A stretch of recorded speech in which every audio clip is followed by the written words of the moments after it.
अब बात करते हैं हम सिक्किम की। सिक्किम में आए उस तबाही की, जिसने सिक्किम की पूरी तस्वीरें हैं वो बदल कर रख दी है। और इसकी बात करें तो इसको लेकर ये भी कहा जा रहा है कि क्या भूकंप की वजह से सिक्किम में ये जो ग्लेशियर लेक की तबाही है, क्या उसका इससे कनेक्शन देखा जा रहा है, ये भी बताया जा रहा है। कुछ तस्वीरें, कुछ वीडियोस आपको दिखा देते हैं पहले कि सिक्किम के हालात क्या हैं, किस तरह से वहाँ त्राही-त्राही मचा हुआ है, किस तरह से वहाँ तबाही हुई है। लगभग 24 जवान की लापता होने की खबर है और तमाम लोगों की मौत की भी खबर लगातार सामने आ रही है। और लोग कितनी किसकी संख्या इसकी अभी खैर पुष्टि नहीं हुई है, लेकिन एक नज़र तमाम जो तबाही की तस्वीर है उस पर।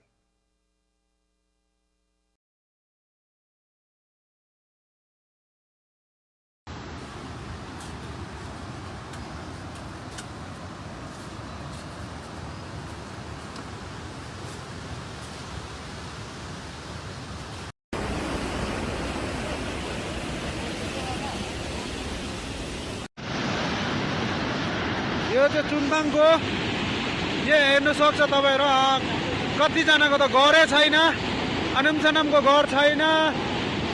अनुमसनमको रहेछ तर केही रहेको छैन। तक्सीको घर जस्तो लाग्यो, यो होइन रहेछ। आगे तक्सीको घर हो यो देख्दै गरेको।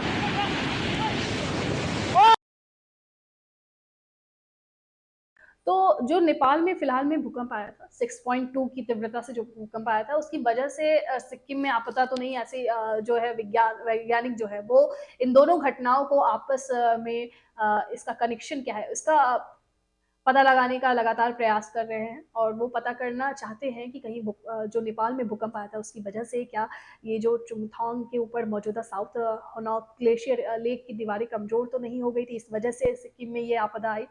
और खैर अगर हम सिक्किम की बात कर ले तो लगातार जो तबाही मची उससे काफ़ी वहाँ पे नुकसान हुआ है। और लोग हम सिर्फ दुआ कर सकते हैं कि ये जो आपदा आई है वो अपने आप में काफ़ी भयावह है और वहाँ लोगों को हिम्मत मिले। और लगातार जो रेस्क्यू टीम है वो लोगों की जान बचाने में जुटी हुई है। आगे आपको पता है कि झील के टूटने से जो पानी का बहाव तेज हुआ है, चुंगथान डैम टूट गया है। ये 1200 मेगावाट का हाइड्रो पावर प्रोजेक्ट था। हैदराबाद के नेशनल रिमोट सेंसिंग सेंटर की तस्वीरें अब तो भयावह खुलासा करती है, जिसमें दिखाया गया है कि साउथ ल्योनक लेक का पूरा क्षेत्रफल 100 हेक्टेयर कम हो गया है, जबकि 17 सितंबर को ऐसा नहीं था। इससे पता चलता है कि झील टूटी और इससे तीस्ता नदी में अचानक बाढ़ आ गई। और 22 जनवरी की 22 जवानों के साथ सैकड़ों लोग लापता बताए जा रहे हैं। हालांकि संख्या अभी खुलकर कितनी है ये पुष्टि नहीं हुई है। और ऐसे कयास लगाए जा रहे हैं कि जो भूकंप आया था उसकी वजह से ही वैज्ञानिक अभी पता लगाने की कोशिश करें कि क्या उसके वजह से ये तबाही आई है। इसरो की तस्वीरें क्या दिखाती है, वो उनका ये कहना है कि ये एकदम से नेपाल के भूकंप और सिक्किम के ग्लॉज यानी ग्लेशियर लेक आउटबर्स्ट फ्लड को जोड़ा नहीं जा सकता है, लेकिन इसके संबंधों की जांच वो कर रहे हैं, क्योंकि सिर्फ बादल फटने से इतनी बड़ी घटना नहीं हो सकती है। अगर आप इसरो के द्वारा जो जारी की गई तस्वीरों में आप देखोगे तो आपको खुद पता चलेगा। हालांकि इन दोनों घटनाओं को कनेक्ट किया जा रहा है, लेकिन क्या सही है क्या नहीं ये अभी जांच का विषय है। और आपको बता दें कि लगभग 3-4 अक्टूबर के बीच रात की जो झील की दीवारें थी वो टूट हुई थी और पानी तेजी से बहता हुआ है। और तिस्ता नदी में बाढ़ का पानी का जो फ्लो था वो काफी बढ़ गया, जिसकी वजह से ये पूरा त्राही त्राही मचा हुआ है। और लगभग 24 घंटे में जितना पानी बरसा उसकी वजह से ही ये जो फ्लोड है वो बहुत ज़्यादा हो गया।